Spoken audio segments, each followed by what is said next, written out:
Untuk yang tengah penat, yang tengah banyak fikir, jom senyum sikit. Senyum sikit, senyum sikit. Jangan sedih lama-lama.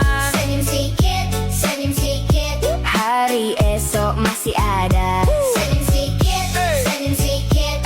Buang semua duka lara. Senyum sikit, senyum sikit. Kita happy Okay, Alhamdulillah settle. Thumbprint tadi bukan nama motor, guna sistem e-auto, daripada owner individu IC biru kepada buyer syarikat. Job ni sebenarnya aku rasa sebulan lebih dah deal ni baru jadi. Dia bukan apa, buyer okey, tak juga, owner dengan buyer lah busy. Senang cerita. Kejap owner tak macam mana lah, tak kena time lah kan. Buyer kejap dia langkawi lah, di sana lah, orang businessman kan. Alhamdulillah hari ni jadi berapa tadi, 11.30 malam e-auto. So e-auto ni yang tak best dia tu lah, tak boleh buat payment, nak approval lah sebab lewat malam. Dia pukul 10 memang dah tak boleh nak buat payment lah. So memang tak boleh approval lah. So Alhamdulillah settle. Cuma esok tunggu approval, InsyaAllah selesai lah. Alhamdulillah. Buyer tu pun pakai David tu memang selalu support aku lah. Ini mencurut tag lah. Bukan nama motor je kali tu, banyak kenderaan yang tukar nama kan. Macam tu lah. So terima kasih mana yang tengok, dan jangan lupa support.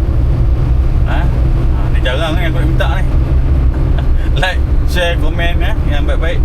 Kalau tanya pelik-pelik ke apa semua, nak kau tim pelik-pelik ni aku tak layan, sorry. Tapi ada yang pelik-pelik yang ada, nak cari solusi ke apa macam mana, InsyaAllah aku boleh bantu. Okay. Dan kalau pertanyaan lebih-lebih ni banyak WhatsApp je. Jangan PM, jangan komen. Kau boleh komen boleh, tapi kalau pelik-pelik tu WhatsApp je. Kadang soalan ni kadang panjang-panjang, ada aku kena banyak bertanya.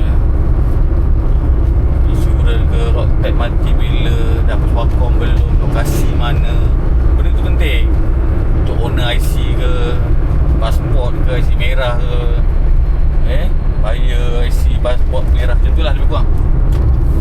Lepas tu nama company ke, macam tu lah. Okay. So jangan expect dekat PM semua. Kadang tak sempat. Aku upload ke TikTok ke Facebook ke mana, aku belah. Sekali je aku tengok kejap kan. Sebab kadang busy kerja kan. Layan WhatsApp lah selalu banyak. Okay, terima kasih mana yang support. Terima kasih. So apa Roger nak nombor telefon aku, nampak kat belah kanan atas ni. Okay. Ataupun tengoklah kat mana-mana ada banyak